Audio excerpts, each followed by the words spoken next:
Yo, what up, street togs, street gods, demigod togs, intelligent togs. All right, gotta be intelligent. All right, thought, are Americans just stupid? It's a funny thought. Okay, so the basic thought is, okay, just checking the website. A super base Tesla Model 3, no, nothing. It's like $48,000 out the door, nearly $50,000. Do you know how many tacos you go buy with that? A lot of tacos. Even like the average car is what, like 30, brand new car, like $33,000. And I'm like, I mean, people say, yeah, that's a basic. I'm like, you guys stupid? Like, I remember as a kid doing the maths, right? Like, so let's assume that, your base salary is $20 an hour. I don't know, $50 an hour, $100 an hour, whatever. You do the maths. How many hours you have to work after taxes before you could afford the thing? Most people are unintelligent. They lease, they borrow, they rent the car or finance it or whatever.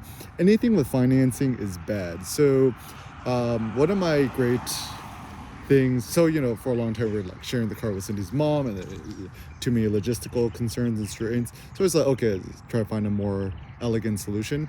And I remember it's like my mom's old 2009 Hyundai Sonata was just collecting dust in my sister's garage for like 3 years. So finally made it out there, called AAA, shout out to AAA, get AAA, checked it and needed a new battery. They put in a new battery, paid like $200, and took it to the wheel, refilled the air, put in some new Chevron gas, drive to the local tire place, put in some new tires. It's like $110 a tire, and labor is $750. Gonna do some more stuff, gonna get oil change, whatever. And it's like, it's so funny because people's like, oh, don't buy used cars because you could have to do all this maintenance on it. It's gonna cost too much money. I'm like, okay, currently we drop probably like $1,000 on all the repairs and the updates, but that's typically stuff you would do on a new car as well. Anyways, like changing the tires and stuff like that, servicing, and it's still so much cheaper than buying a brand new car. More, Jim. It's still so much cheaper, right? And I was just like thinking, it's like, wow, it's kind of cool. Like, I inherited my mom's car for free. Our last car was like a 2002 Subaru Outback wagon, 5-speed with over 220,000 miles on the dash. Bought it used for only $800 in Rhode Island. It was 5-speed. Love that car. It's super gangsta. Come back here.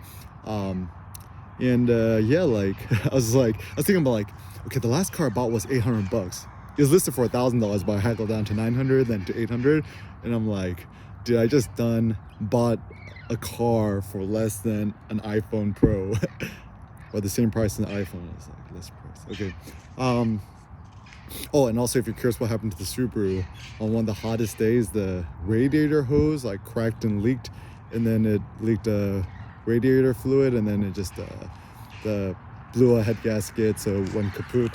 So we had to junk it. But the good thing is I junked it, and I took it to the junkyard, got $300 in cash for it. So it's like I only paid $500 to use it for a year. So I'm like, oh, that's a pretty good deal. And it's the car that we also got from Sen, picking him up from the hospital. Yeah, and then after I was like, okay, I have to make a new record. I cannot spend more than $800 a car. And so I inherited my mom's car for free $99, the best price, $0.00. And yeah, and actually it's pretty cool. Like, even getting all the new shit on it, paying for the labor parts, like, to me it's such a non-deal. Like, just put it on the car, take all my monies. And it's kind of cool because I don't know, there's a sense of pride of taking like a beater and just like reformatting or refurbishing it and just cleaning it and stuff like that. I mean, the car still has a handful of other things we need to do, but I'm like, it's going to be just a basic, take us to Core Power and then take us to Costco Business Center, super duper basic. And also the nice thing about getting a car that's kind of a little bit beat up too is that like, you're not anxious about it no more. It's like somebody dings it, it's like not a big issue, especially if you're going to live in LA. live in a city, it's gonna get fucked up anyways. So having a beater car is better. Like, in fact, all the really rich, successful, the really, really rich people, successful people I met, they just drive old Honda Civics. And the really, really rich people who live in the, the hills, they all seem to just drive like white Honda Odysseys, the minivan, not even a Sienna, the Odyssey. So like, they're probably onto something. I even talked to some mechanic dudes, whatever, like, it looks like even my Uber driver was really into the new Camry hybrid. The AAA guy who helped install the battery, he had a Corolla hybrid, black on black, he said he loved, and also RAV4 hybrid, he said he liked it. He says Toyota's the best.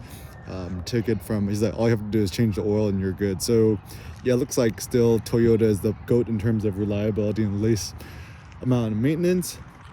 And yeah, so I think be super duper critical of how foolish people are with money, especially in the States and beyond and stuff like that, right? Like, for example, currently I just have an iPhone SE, bought a brand new, medium store, $450 or something. And it's like, oh, y'all buying the new iPhone Pro all the time. I'm like, are you guys stupid? Like, even the benefit, living at Cindy's mom's house right now, even though, there's all this family drama, blah, blahs. Dude, we're only paying $500 a month in rent. I'm like, yo, that's pretty good. And then actually, some traveling is going to come up and stuff like that, and Costco Business Center, expenses rack up. So even though we're paying only $500 a month in rent, expenses like just, buying food, gas, and stuff, it costs a lot of money. It's like expensive. And then you kind of racking up the man, can you imagine if you're just like a normal American family paying $2,000, $3,000, $4,000 a month in rent, or your mortgage, or $5,000 a month? I'm like, man, are we Americans kind of stupid, like paying so much in rent? Like, even my friend Todd Hada, he has like a really nice apartment, like, I don't know, it's a 1-bedroom, 2-bedroom studio, Mexico City in the Condesa neighborhood. It's only paying like $1,100 US. Like, man, it's like living in America is kind of silly. So assuming you're like, digital nomad, working off the grid, you don't have a real job like me, self-employment, you don't find a job, there's really no real good reason to live in the States. I would recommend like living in Vietnam, in Saigon, or in Hanoi, living in Cambodia, Phnom Penh. That's my new favorite place. Go to the Monkey Fit gym, tell them that Eric Kim sent you. Living in Southeast Asia, Bangkok, Thailand, Chiang Mai, Itsuras. It was even funny when me and Cindy were living in Kyoto in Japan, we were able to rent an apartment in Kyoto for only like $700, $800 a month. It was pretty good. I think Cindy Googled some like local Japanese things. So living abroad is actually not that expensive. So many people are so indebted to living in California or Southern California, but yeah, I think it's way too expensive, especially like the Bay Area. Like, better to live in like Denver, or I don't know, even go to New Orleans or other places that are less populous. As long as you got a Wi-Fi connection, you could become a super duper independent entrepreneur, internet entrepreneur, thinker, blogger, vlogger, quote, quote, influencer. It's a pro tip. Do you know how if someone's really influential or not? If they call themselves an influencer, they're not an influencer. And also, another thing, if they have an Instagram or a YouTube channel, they're not an influencer. Actually, it's funny because YouTubers are not called influencers, they're just called YouTubers, I guess. So think about it this way. If you have an Instagram, you're not an influencer. You're an Insta slave. New slaves 2.0, okay? What we want to do is become the new masters. Own your own website, own your own domain, literally. Bluehost.com, install WordPress.org. The simple heuristic or rule of thumb is if you have to pay money, if you don't pay money for it, you don't own it. So paying for website hosting is actually a good thing. Then you know that you're not getting suckered somewhere. But anyways, don't be stupid. Don't be a lemming. Don't spend too much money on things. Be intelligent, be wise, and know that with pricing and everything is relative. Think critically, be wise.